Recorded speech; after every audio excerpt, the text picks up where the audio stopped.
Friends, I am your दोस्त and host Mansi Bajpayee. जैसा कि पहले मेरा इंट्रोडक्शन मेरी फ्रेंड वैशाली बघेल ने आपको पहले इस वीडियो के दे दिया है, पर फिर भी मुझे लगा मुझे अपना इंट्रोडक्शन दे देना चाहिए। Myself Mansi Bajpai and I am your new teacher of mathematics and chemistry. I will tell you all about the mathematics and chemistry of class 10th. Class tenth सुनकर ही बहुत डर लगता है ना कि इतना हार्ड बोर्ड का एग्ज़ाम, यार कैसे क्रैक करेंगे इसे। कुछ नहीं है, बहुत इजी होता है।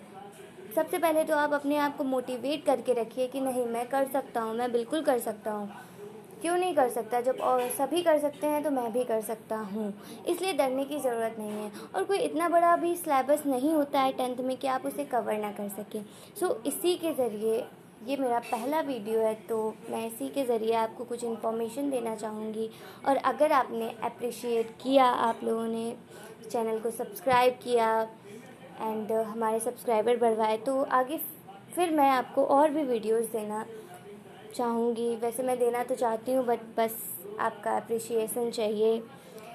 तो आज मैं एक ऐसा ही टॉपिक लाई हूँ जिसको लेके स्टूडेंट्स के अंदर बहुत ज़्यादा कन्फ्यूजन रहता है कि हम कैसे कवर करेंगे सिलेबस को। आज मैं आपको केमिस्ट्री के लेटेस्ट सिलेबस के बारे में कुछ इंट्रोडक्शन दूँगी, उनके बारे में कुछ छोटी छोटी बातें बताऊँगी कि हम अपने हर एक चैप्टर को कितना टाइम दें, उसको किस तरीके से प्रिपेयर करें।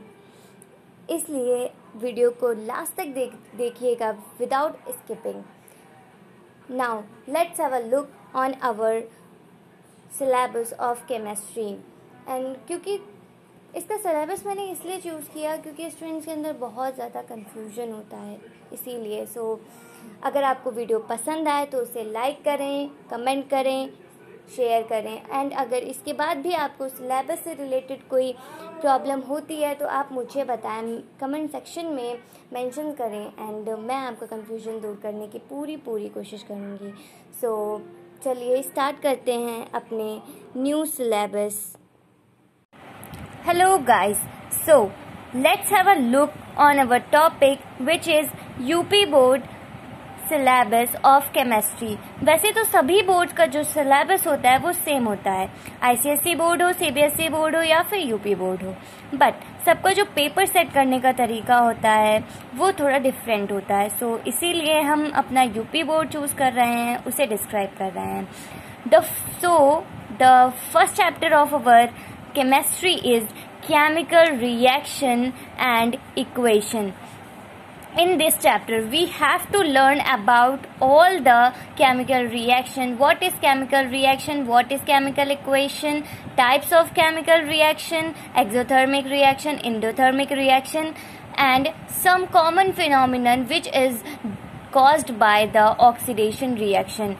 Means ऑक्सीडेशन रिएक्शन से जितने भी फिनोमिनन होते हों, वो बैड हों या फिर गुड हों, उन सब के बारे में हम इस चैप्टर में डिस्कस करेंगे। And even oxidising agent and reducing agent.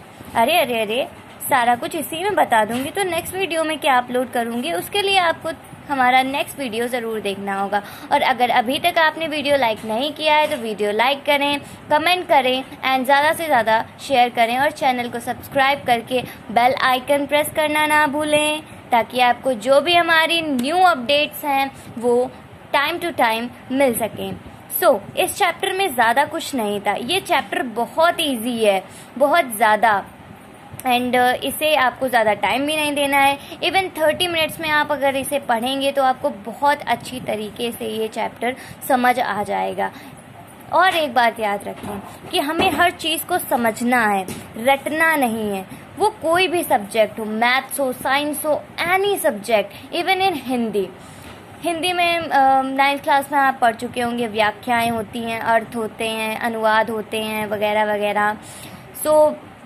उन्हें भी समझना पड़ता है। जब हम उन्हें समझते हैं उसके बाद ही हम अपने आप को अच्छी तरीके से डिस्क्राइब कर पाते हैं, किसी के सामने रिप्रेजेंट कर पाते हैं। अब आप कहेंगे यहाँ हिंदी कहाँ से आ गई? सो गाइज, हिंदी की बात नहीं है, कोई भी सब्जेक्ट हो, हर एक सब्जेक्ट में आपको समझ कर पढ़ना है। जब आप समझना सीख जाएंगे देन उसके बाद ही आप अपना अच्छा रिप्रेजेंट कर पाएंगे दूसरों के सामने।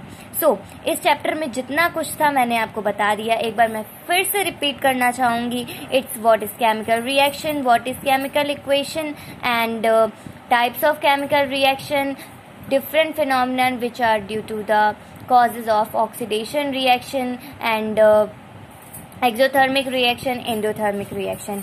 Now our second chapter is acids, bases and salts.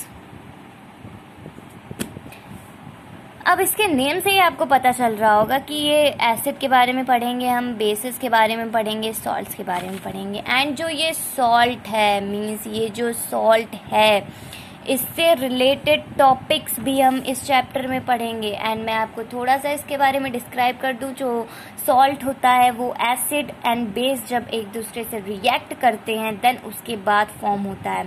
सो इसकी कैरेक्टरिस्टिक्स बहुत ज़्यादा इम्पॉर्टेंट है। इसमें इससे रिलेटेड जो टॉपिक्स है इस चैप्टर में वो भी बहुत इम्पॉर्टेंट है एंड वो चैप्टर का मेन पार्ट है। हम इसमें एसिड्स के बारे में पढ़ेंगे, उनकी कैरेक्टरिस्टिक्स के बारे में पढ़ेंगे, बेसिस के बारे में पढ़ेंगे, उनकी कैरेक्टरिस्टिक्स के बारे में पढ़ेंगे, सॉल्ट्स के बारे में पढ़ेंगे, उनकी characteristics and the most important जो सॉल्ट्स हैं उनके टॉपिक्स के बारे में भी पढ़ेंगे। कुछ जो हमारे डेली लाइफ में यूज़ होते हैं उनके बारे में।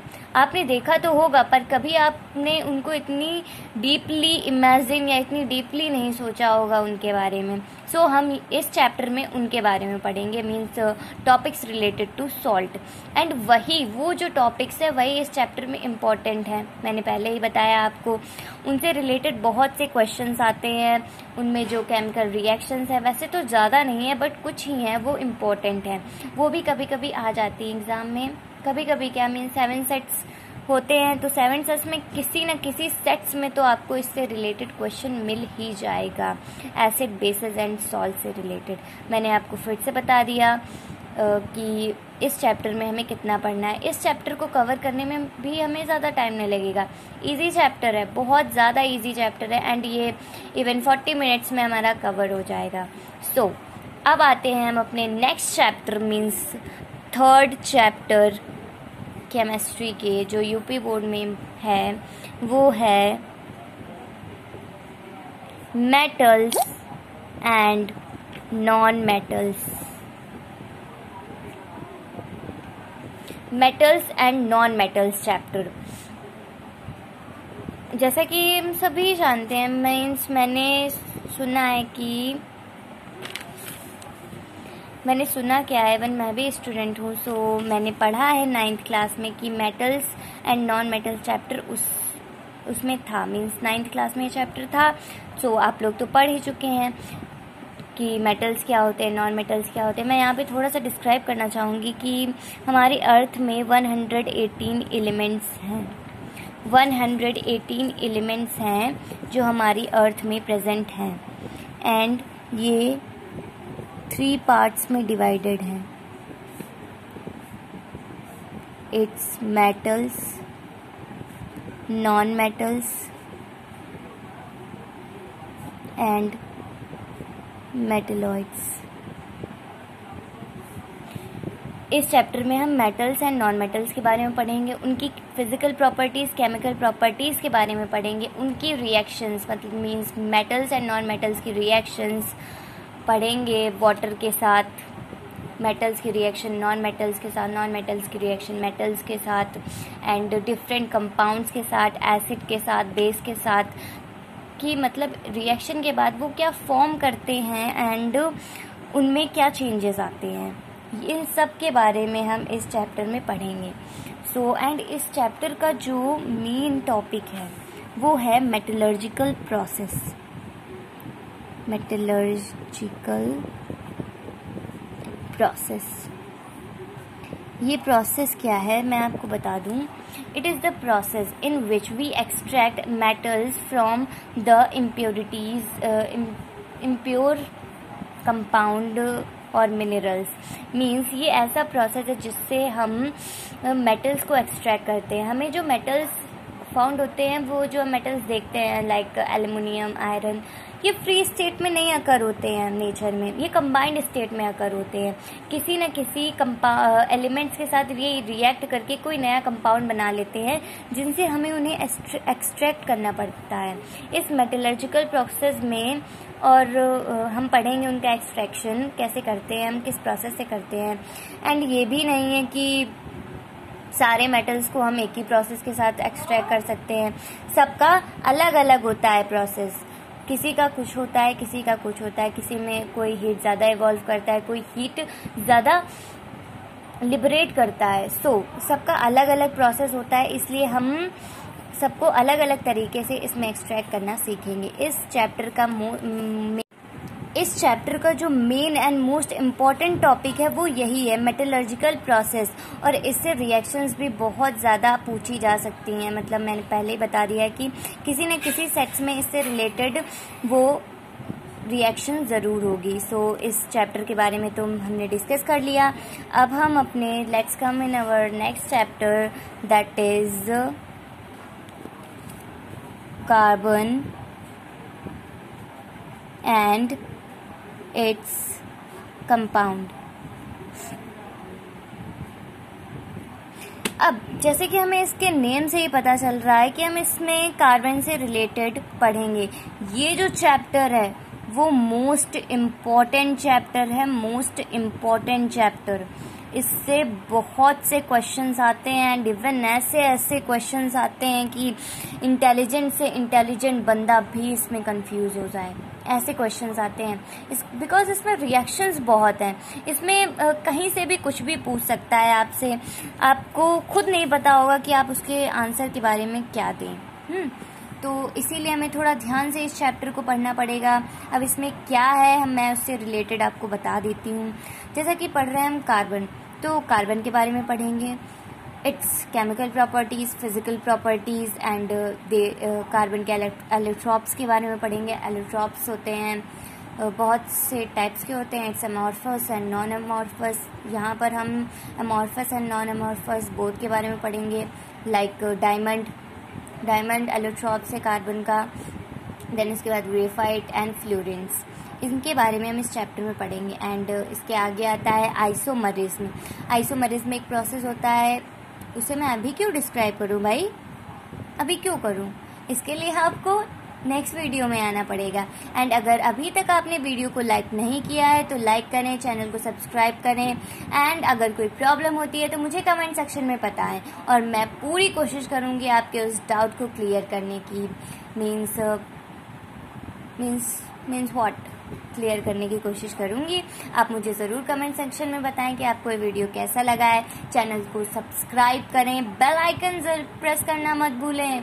बेल आइकन प्रेस करेंगे तो आपको हमारे चैनल की न्यू अपडेट्स मिलती रहेंगी. इसीलिए चैनल को subscribe and then bell icon press करना ना भूलें. अब हम अपने टॉपिक पे आते हैं. It's carbon. मैंने पहले ही बता दिया, कार्बन के बारे में पढ़ेंगे, इसकी प्रॉपर्टीज़ के बारे में पढ़ेंगे, physical and chemical both. And then allotropes के बारे में पढ़ेंगे. आइसोमरिज्म प्रोसेस होता है उसके बारे में पढ़ेंगे. IUPAC नॉमेनक्लेचर, ये न्यू टॉपिक है इसका एंड इम्पॉर्टेंट टॉपिक भी है. इससे रिलेटेड क्वेश्चंस भी आते हैं तो इसके बारे में पढ़ेंगे कि IUPAC नेमिंग हम कैसे करते हैं. ये 10th में इतने ज़्यादा क्वेश्चंस नहीं आते इससे रिलेटेड, बट जो IUPAC होती है ना, ये 10th में तो हम थोड़ा इंट्रोडक्शन पढ़ेंगे ही. सो ये हमें 11th क्लास में